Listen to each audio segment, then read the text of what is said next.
Okay, well, welcome to another Brigham Young University, BYU for short, Library Family History Center Sunday class. Sunday classes will continue off into the future. So if you check the website, you'll see a list of all the classes coming up. Usually try to be about a quarter in advance of the year. We're going to be talking today about immigrant ancestors. And I think it's very important that we understand that most of what we call brick walls or genealogical brick walls concern an immigrant. I'm finding that it's almost inevitable that the question when they ask me, say, oh, well, I just can't get past this person, and it turns out to be an immigrant ancestor. That's in case the other end of it, of course, is people who are back in the 1500s and all of a sudden they can't find anybody. But that's usually due to a lack of records and not having people recorded, even if there are some records. So over the last few years, I've been doing consultations for the Salt Lake Family Search Library. And I'm working on close to getting over 900. I'm up trying to get over 1,000 scheduled. And I would guess out of those, just every week doing research for people and answering questions, that 90+%, I don't have an exact figure, but it's well over. I very seldom have a question that doesn't involve immigration. And so I think that it's pretty evident that this is something that people are finding to be the ultimate challenge if they have started out looking for someone who lives in a particular country and tracing them back in time. So first, a couple of things so that we understand what we're talking about. An emigrant with an E is a person leaving a country, so that people emigrate out of the country they lived in. An immigrant, of course, is coming into the country. So if you think about it, the interesting part of it is that in order to understand these two terms, what that means is that there are going to be records showing a person or family leaving a country as well as people arriving in a new country. And so there's some, various things that you need to know about having where you start and where you end up when you're doing it. So we're going to do 10 steps to finding your immigrant ancestor. There's an arbitrary way of course, dividing things up, but in the end, what happens is that every single one of these steps is absolutely necessary in finding an immigrant ancestor. And the more you do each of these, the more likelihood you are to find it. And yes, it is possible. And yes, we've done it over the years, over the last 42+ years that I've been working on my own genealogy. When we initially started, there were, meaning me and my immediate family members, when we initially started, we had every line had a dead end. Every line had an ancestor that couldn't be found. And almost without exception, every single one of those has been extended at least one or more generations, and some of them considerable number of generations. So it's something that's possible. It usually becomes something that even if you're working on it for a very long period of time, it may be just that one more place to look that finds the person.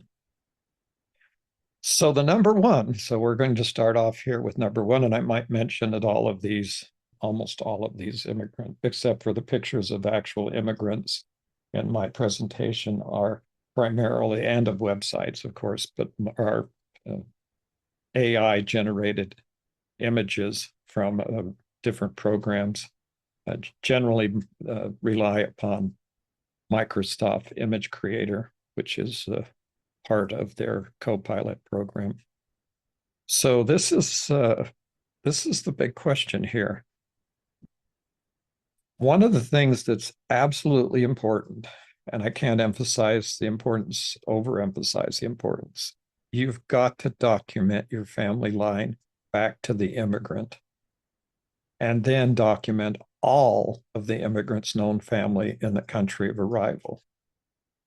In other words, what I see frequently when people ask me a question about the immigrant is they have a line that goes back to this immigrant ancestor, but they don't know anything about the people between themselves and the immigrant. They've simply just found some names and put the names in, and now they're stopped because this last person in line doesn't show up anyplace in the country until in the original country. They just stop. And so without that kind of foundation of having a very secure, very well sourced line of people going back to whoever the immigrant was, then you're already starting out with 2.5 or 2 3/4 strikes against you on a 3 strikes, you're out. In other words, you're not going to be able to, you're going to have spent a lot of time looking for an immigrant and then find out you're not really related to that person. And that's going to be a kind of a very difficult time to reassess what you've been doing in your genealogical research. One of the things that I see in the family trees that very commonly is everybody from the living person going back on the family tree is documented by births, marriages, and death records, and maybe some census records. And occasionally they'll have something really, really exotic, like a World War I or World War II type of record, usually the draft registration records. So without actually knowing the extent of who your family is and how they lived once they got here or got to the country of arrival. Now, when I keep talking about the country of arrival, the reason I'm doing that and saying that instead of saying just here in the United States is because I deal worldwide, and I am looking for people who came to all the Latin American countries, who came to all sorts of other countries of the world. And the questions I get are often even within Europe itself, or from Europe to England, or from France to one of the colonies, or to any place. In other words, there's just no end to the movement and the number of issues that we have to deal with when we're talking about a general subject like immigrants. Now, here in the United States, we have some basic things, and we'll talk about those as I move along. And here's the key. This is what you're looking for when you're looking for an immigrant. You're looking for the exact location of events in an ancestor's life in the country of origin. When I mean the exact, I mean, if you say the person's from Germany or from France or from Austria or from Switzerland or from wherever that person happens to be from, that doesn't help me. That's nothing. That's a non-starter, because there's no way in the world that I can tell you anything about that person, and unless you've done a lot of research to get you to the point where you know something more about this person than they came from Germany. And that's usually where I end up starting. In my case, I'm doing more of my work is done in Spanish in Latin America. And so I'm dealing with people who came primarily from Spain and Italy to America, and a few scattered in from other countries. But here in the United States, of course, the biggest numbers are from Germany and Ireland, and some from England.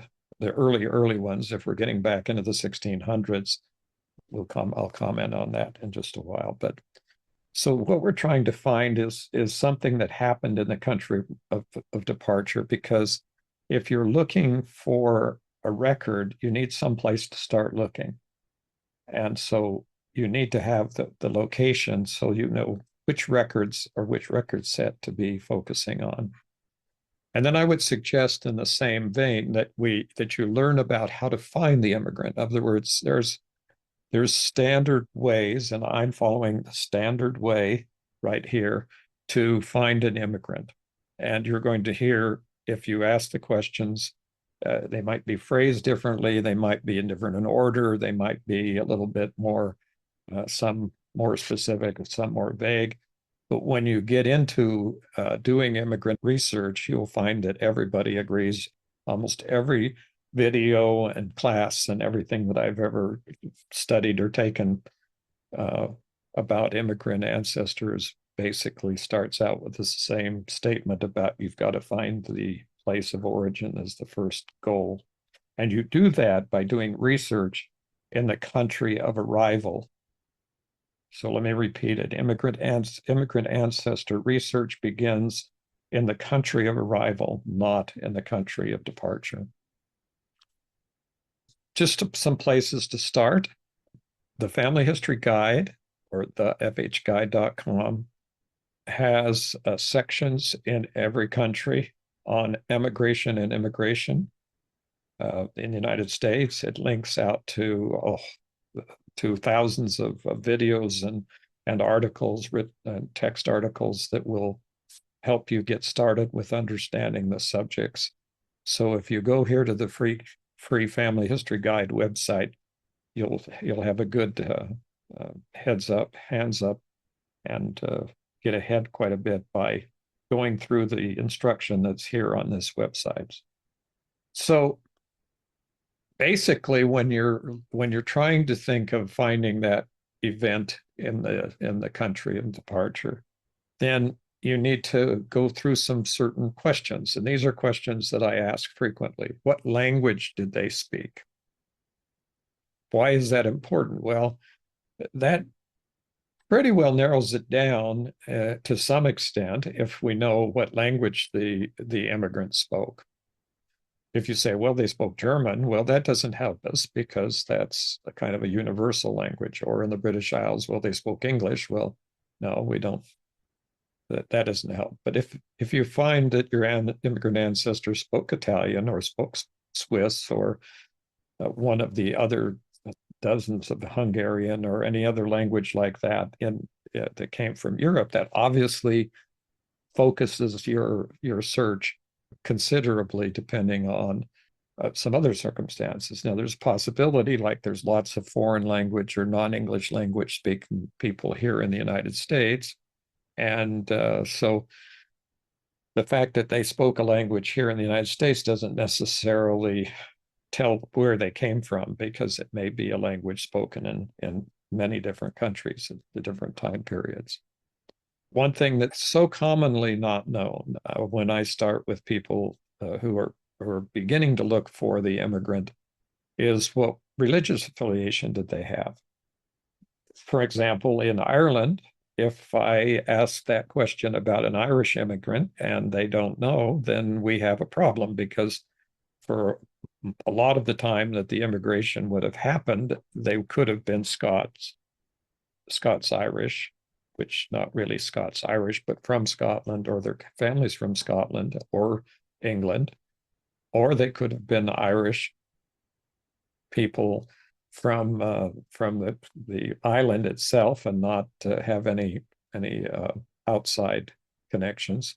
And that makes a difference, because if they're from England or Scotland back in the 1500s, they probably were Protestants. And if they're Irish to the core and never had any outside influence, they're probably Catholics.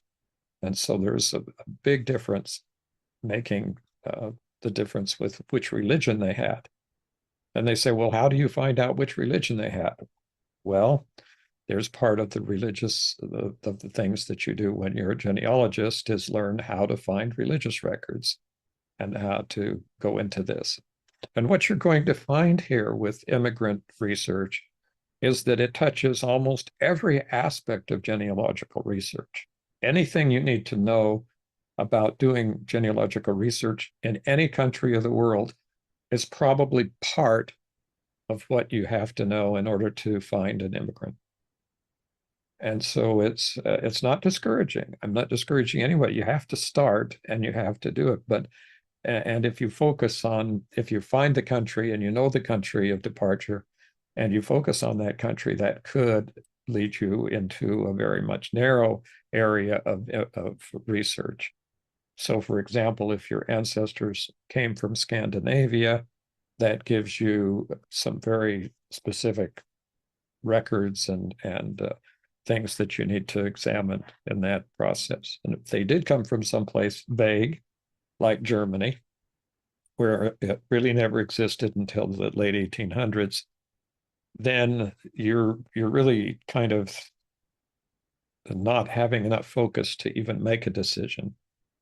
Classic example happened many, many years ago when I was working in the Mesa, Arizona Family Search Library, and at that time there was a big discussion going among some of the volunteer missionaries there at the library, and they were trying to figure out where this person had come from. And right there on the census record, it says they were Austrian, and he said, well, they're German and they're Austrian, and we need to find these people. And I walked over and looked at the language that it said they spoke, and it was Magyar, and so they were from Hungary.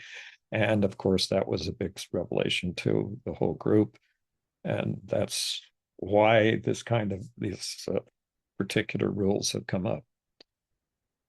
It's absolutely essential to see if you can find some original documents, anything, letters, Bibles, photos, any related items, anything you can find. And I will, I deal with people commonly who say, I say, well, go to your relatives. And they say, I don't have any relatives. Well, let's get into the genealogical world where you do research and find out who your living relatives are, as well as your dead relatives, and start communicating with them to see if there's more information about your common ancestors. And the good thing to do here at this point is to take a DNA test. And I'm sure we'll mention that again. The immigrants' membership in a fraternal or cooperative organization, and some of these are going to come up in more of the numbered things that we're going to do. But this is very important. And the records in these organizations, although they will not be commonly found on one of the larger genealogical websites, but the records from these organizations may very well record where they came from in an exact place in the exact town where they came from. And just about anything else, items or artifacts, anything physical that came from the immigrant would help to establish where they came from. Experts could tell you where a particular item of clothing, or at least give you something as to where clothes were made, shoes, whatever. Okay, so number 2, begin searching in the usual basic records. You still have to look in census, death records, and city directories. And you need to be aware very, very early on that census records who say they're from a country are not usually as accurate as you would wish them to be. And it's not really helpful, as I've already said, probably in 2 or 3 different ways, to know that someone came from Ireland or came from Germany, because Ireland and Germany don't help in finding any specific records about an individual. Just as an example, in Ireland, one of my ancestors was an Irish immigrant. Obviously, we knew they came from Ireland. We suspected they came from Northern Ireland simply because we had enough family information to say that they came from Northern Ireland. And they had a Scottish name of Linton, which is not particularly an Irish name. And it took years and years of research to uncover where that immigrant came from. The reason being because his own daughter, who was a genealogist, wrote down his birthplace inaccurately. It was wrong. It was no such place in Ireland. And it was from when we finally found where he came from, when I found where he came from a marriage record where he had signed his own name and told where he came from. It was pretty obvious that she had not understood what he said when he told where she was from, and that she had just written it down incorrectly. So his record finally turned up on a church marriage record in the country of arrival. And that's how we were able to go back. As it turned out, that didn't help us a lot because we still didn't have any records from the place he was in Ireland. If you're talking now about just the United States and some of the some of the places here in America and the New World from Europe, when European people began coming here to the American continents, you're going to find something very quickly that may not be obvious. And if you don't know that this is the case, then you're simply going to be very frustrated, because you'll find that you actually do have a dead end.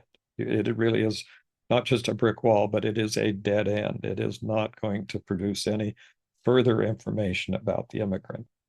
And that's because beginning between the 1630s and the American Revolution, that's clear into 1776 and the 1780s, about 1/2 to 2/3 of the white immigrants to the 13 colonies, and we're not talking about the enslaved people who were brought here and the people who were transported here, which can constitute another huge group of people.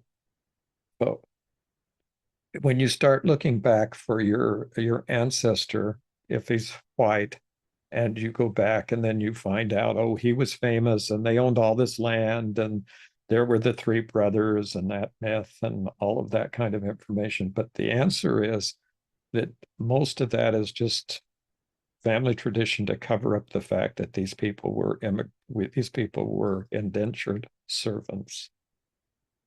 So they came here under contracts, and the minute they arrived in America, they simply changed into Americans. And in a lot of cases, there are not going to be any records of who they actually were. It is going to be an almost insurmountable problem to find additional information about these people. And the percentage is high enough that you can see that this is more than common once you get back into that time period. Number 3 is always look for military records. It's important because they will begin telling you some things about the family that you otherwise would not know. If they're not a citizen and they were born someplace else, then it's going to be there right on the registration for World War I or World War II as to whether or not they were a citizen or an alien or not. And this record, for example, is for a white non-declared alien. So this person would be the immigrant. And the other wonderful source for information about immigration and emigration is to use the Family Search Research Wiki. The number of articles in the Wiki is increasing. It's still very actively increasing. And the information there is just not found anyplace else in all of that concentrated effort and concentrated form. It's a wonderful place to get the information, and it helps you understand all of the different kinds of records that you have to search out that goes way beyond the BMD, birth, marriage, and death records. Here's an example from this. This is a website from Mount Vernon, George Washington's plantation in Maryland. According to the myth, there was all this stuff about the Hessians being Germans and being kind of incompetent. But actually, there were 30,000 of the German troops hired by British about that during the Revolution, and many of them stayed in the United States. And so if you trace your genealogy back and it turns out that your people spoke German and were Germans and they were up in this area and then in the Revolutionary War, then you may be able to find them from the records of the Hessians, and you may also be able to trace back where they came from in some cases. And the 4th rule here is to use cluster research. And this is incredibly important because people who came from a non-English speaking country to an English speaking country like the United States, partially English speaking country, tended to stay in areas with the people they knew from their country of origin. And either they were people that they knew personally, or their relatives, or there were people that they came here in groups of people that all ended up in the same neighborhood or the same small town or the same adjacent farms. And so when you begin to branch out and realize that when you go open a page on the US Census record and you look down and it says alien, alien, alien, and all of the people in the whole page are from Germany, they're probably highly likely that some or all of them came from the same place in Germany. And so by looking at doing research on people who you would think are not related to you is going to be helpful, because if you find out where one of those people came from, it's entirely possible that everyone that was in that cluster group came from the same place or from a very close area of the same place. And so this broadens your research on what kinds of records that you can find about your family members. Now, one of the things that you need to go by, and I'll mention this more than once, is newspapers. And this gives you an automatic cluster, because if the people were German-speaking people, or if they were Russian-speaking people or Swedish or whatever it is, they probably lived in a neighborhood or came to a place where there were other people from the same country, as I just mentioned, but also where there were newspapers published in the language that they spoke. And this is kind of a partial list. This is the list from the New York Public Library of the non-English language newspapers that they have available. And so if your ancestors came from any of these, it's very important for you to get into determining if there was one of these newspapers in the state or county or any area or the city of where your ancestors lived, because they probably took this newspaper and reported their births, marriages, and deaths in the newspaper. And it's more likely that they mentioned where they were from and what part of the other part of the world they were from by going to the newspapers. It's always important to look at city directories, the census, and real estate records, because it may be helpful to find a group of people who immigrated from the same area. If you were moving from somewhere in Europe to somewhere in the United States, you would certainly want to go where anyone else before you had gone. I mean, it's always possible that your ancestor was the first one to leave the country of departure. But on the other hand, it's not very likely. There are original people. There was always somebody first. But anyone who came from the same area probably knew about and knew who this person was and where they lived in the United States and came here. And that's going to be the same way in any of the other countries of arrival around the world, whether it be from Australia to South America to wherever it was. Number 5, verify the names using maps and gazetteers. Now, this becomes a huge problem in European countries because of the changes in the jurisdictions. The boundaries of all the nations changed back and forth and back and forth. And the names of the places would change over time, sometimes just naturally. And in other times, they would be changed because somebody came in and conquered the country, like Russia came in and they changed all the names to Russian, or Germany took it from Russia and they changed all the names to German. And meanwhile, all the people in the country were Polish. And so the names would eventually go back to Polish each time the Polish people were able to declare independence. And so in many places in the world, the towns and place names have changed multiple times. And all of this is something you can research. The information is available. And as a matter of fact, I've had very good success, not in the last few months, in speeding up this process by using artificial intelligence prompts and asking for the previous names of certain towns. So that gives us, sometimes it's faster to look it up that way. So there are lists out there. For example, this is Polish and German names.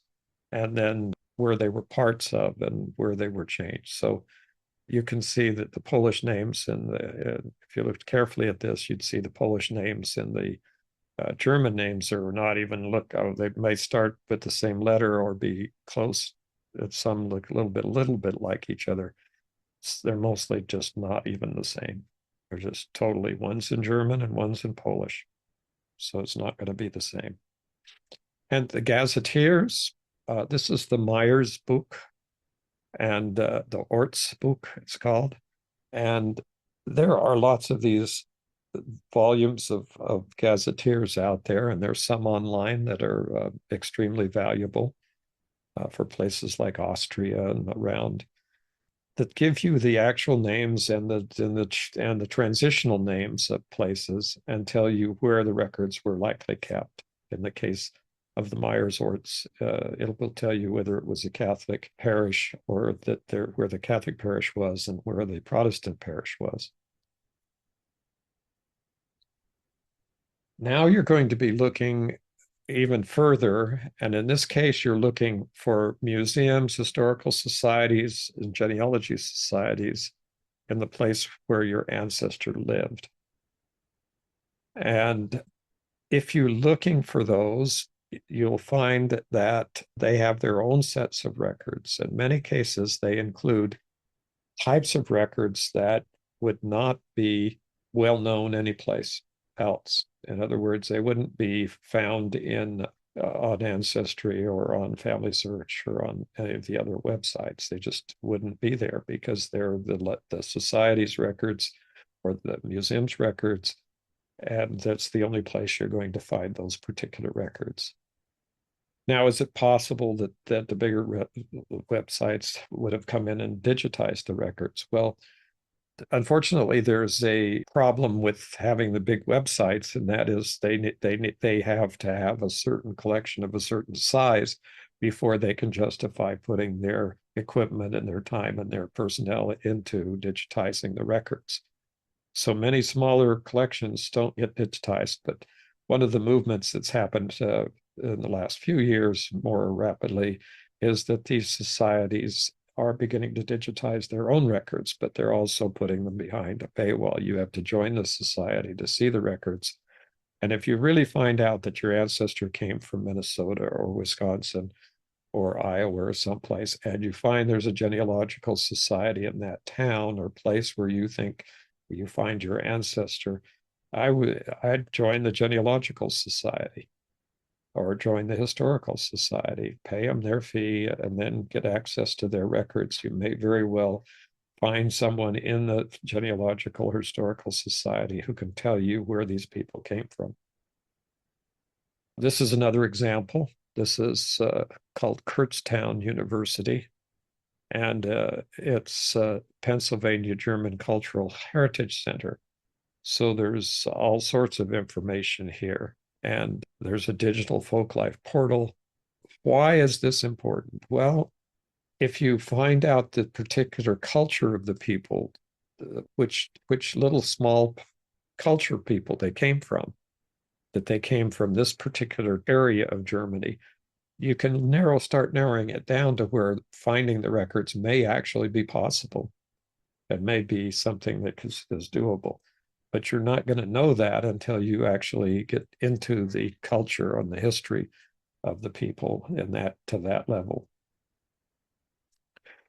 One of the things that it probably have never occurred to you or most of the people that I deal with, maybe some of you have done this, but co-ops, they're just called co-ops, or cooperatives. What is a co-op? Well, co-ops were formed for all sorts of reasons. Generally speaking, because places like the United States and in other countries, including Latin America, needed to have a way of selling what they raised on their farms or their ranches. And so they would make co-ops to be the mediator between the group of ranchers or farmers and selling their goods out to the greater market. And there were other reasons, because building, for instance, in the Midwest, building grain elevators it was very expensive. And if they all got together and formed a co-op, then the co-op could build a bigger grain elevator and handle all of the produce of the farms in a more efficient manner. And these co-ops exist all the way across the United States. One time early in the life of the Family Search Research Wiki, I raised the issue of farm co-ops in Utah, and everybody, the genealogists all said, "What? What?" Anyway, after some research, I managed to put together a 2-page, single-spaced, double-column list of farm co-ops in Utah. And then the question was, well, where are all these records? And my answer is, that's why we are genealogists, because we're going to go find out where their records went to. And it's interesting. They end up in university special collections libraries, local libraries, historical societies, genealogical societies, all the usual places that we go to look for records. And they have a lot of information about their members. Okay, next we're going to look for passenger lists. You'll notice this isn't up very close to the beginning. There's a lot of other things that I would know about the family before I was going out, and I might just incidentally find a passenger list. Right now, in the United States, for example, Ancestry has the most extensive searchable passenger lists. And both Family Search and Ancestry have border crossing records and naturalization records. Some of them are available on the big websites, but most of the naturalization records after 1906 reside in the National Archives. And with naturalization, anything before 1906 is the big cutoff. After 1906, naturalization in the United States became something in the federal district courts, and the process became more complicated, but included the more specific information about the origin of the person. Before 1906, the naturalization process was handled by individual state courts, and so the information that was required varied from state to state, court to court. So you may be able to find it, but it's always worthwhile to look whether or not the person was naturalized. And also it's fairly straightforward is if they show up in the U.S. Census records, because the U.S. Census records will the different years of the census, and especially in the 1900s, will show if they were naturalized or an alien, meaning they're not naturalized. Border crossing records are very valuable. I have identified the place of origin of an individual from border crossing records, particularly coming from Mexico, and that's been very helpful. But by and large, they didn't start until quite late, and they're pretty specific. They handle border crossings from Canada and from Mexico. So these are the records the border crossing records that are available. And as I mentioned a moment ago, naturalization and citizenship records after 1906 can be very helpful in establishing the place of origin. And pre-1906 records you might hit the sort of get the big prize by finding the place, but it's not nearly as common as after 1906. And the other, it may seem obvious, but it's not, and that is that you can look for an immigrant society. Now, let's suppose that you had ancestors who you suspected went back to the Mayflower, or some tradition in your family that, oh, you had ancestors who were on the Mayflower. This particular very small group of individuals. The answer to that is it's very possible, because it's very I've seen estimates as high as 10% of the United States have direct line ancestors back to the Mayflower Society, or the Mayflower descendants of those who were on the Mayflower and survived the first year. But the information that comes from these is very specific and very exhaustive. It's like the Daughters of American Revolution. It's like any of the other types of societies. But you might be surprised at the number of immigrant societies there are. Even if you've heard of the Mayflower Society, you may never have heard of all of the other immigrant societies there are from California all the way across the United States. Number 9 is absolutely important, and that is to search for newspaper records. Now, let me go into a little bit of information here about newspaper records. Many genealogists will find out, especially if they used Ancestry.com for very long, that Ancestry owns a huge collection of newspapers called newspapers.com. And this particular collection of newspapers is behind a paywall. It's a subscription service, and it's not part of the subscription that you will get from Ancestry. Copies of one version of the newspapers.com website is available in their library edition, and many public libraries and university and school libraries, different kinds of libraries, have subscriptions to the library version of newspapers.com. But it's not as extensive as the paid version. If you know that your ancestors came from a specific area of the United States or of and even in other countries, there are lots of newspapers. You'll find out that there are just seemingly endless collections of newspapers. Every little library in the country of the United States country probably has a paper collection of local newspapers, and may have put those newspapers on microfilm or digitized those records. And when you do a search online for digital newspapers, you will find hundreds of responses. And if you look by location, you'll see from all over the country. One of the main reasons for this is this website, the Library of Congress, chronicling historic American newspapers, where there are millions of pages of newspapers digitized. And this is all free. This is a free website. It's the Library of Congress. It's free.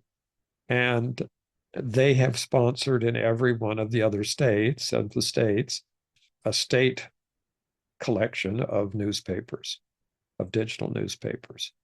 And these are usually free. And so there you have this background kind of huge number of digital newspaper programs and offerings that are not part of newspapers.com. Ultimately, you may want to get a subscription to newspapers.com if in fact you're actually finding your people in the newspaper. You can start with Chronicling America for free. You can start with the state or digital newspaper files, like one here in Utah, digital newspapers. Arizona has some. All of the states around here have more or less some. And I say less in some. There's some that have never spent much time doing any kind of collection of records, depending on the state.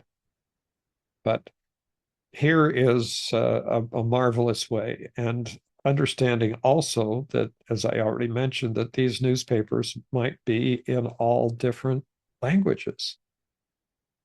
And so they may be even more valuable.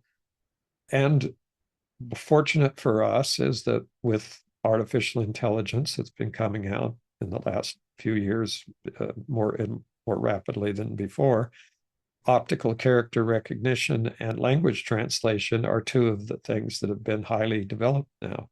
But right now, Google Bard will translate anything that you do a digital copy of and drop in there. It will probably translate it in a matter of just a few seconds. So there are now tools that will help make it easier to read a newspaper in a sense.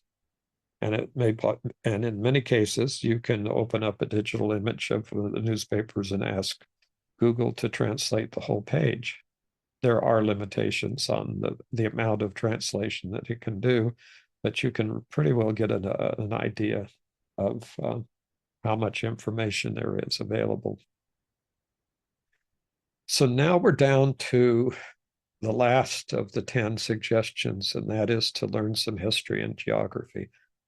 Now, if it sounds to you like I've just given you a short outline of all of the different things that you'd ever want to know about genealogy, you're probably correct. It's embedded in the idea of doing immigrant research is the fact that you need to use every one of your genealogical tools, everything from handwriting recognition to your historical context, to clustering, to all of the skills that you acquire as you pursue an interest in genealogy are part of what you need to know in order to make progress in working with your immigrants. Some of the immigrant lines start going back and becoming extremely challenging almost immediately.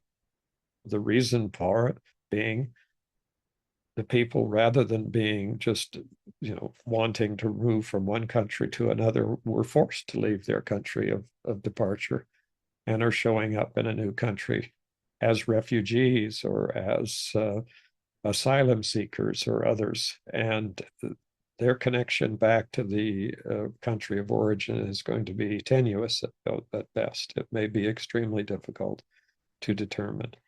And you run into the tragedies of immigrants whose families are wiped out because of various wars and various other types of activities that are going on. And so when you're getting into this subject, you're really beginning to learn that you need to place your genealogy in its historical context. Genealogy is history. History is really genealogy. And so when you get down to the stories of individuals, what you're doing is you're showing how history evolved in a very specific area with very specific people. That's the context of history that's the most interesting and the most rewarding, is because, especially if you're related to these people, then you begin to see how your particular family evolved. So what's important here is to keep looking for the location of an event in your ancestor's life. Where did some mention of a place? And you may find by doing a search on the place names that you've all of a sudden solved it. It may be a casual thing, as casual and as unremarkable as a postmark, or a reference in a picture with a picture in the background of a recognizable monument or location. So there's just things that need to be you need to be more eclectic and include in any particular way that you can everything about the person. And that's the kind of thing that we'll suggest. So why, going back in the family search family tree, for example, are there so many dead ends and end of lines? And the answer is all lines end. And there's going to be a point in time that you're going to have to realize and come to grips with the fact that there aren't any more records. There's no way I can tell who these person's parents were. It was never recorded. And as far as we'll be able to find, there are no records. So that, it's, in a sense, genealogy is self-limiting, because the more you do, you would think that you're going to run out. And the answer is you're never going to run out, because you've always got your descendancy research that you can do. But you may very well find a point at which every line you have ends at an ancestor that have been defying people for a long time to ever find additional information. Although I just had one of my friends talk to me today and was extremely excited because he had been years looking for a specific line and had a relative call him and say, "Why do you have this name spelled wrong?" And so he was overjoyed to find out that what he had been looking for was the wrong name, and that he now had more records and had already begun to find records about succeeding generations. Okay, well, thanks for watching. And just as a matter of interest, you might note that this is a very recent picture of the Panama Canal. This is the north end of the canal on the Caribbean side. And this is the final lock before going out into the ocean.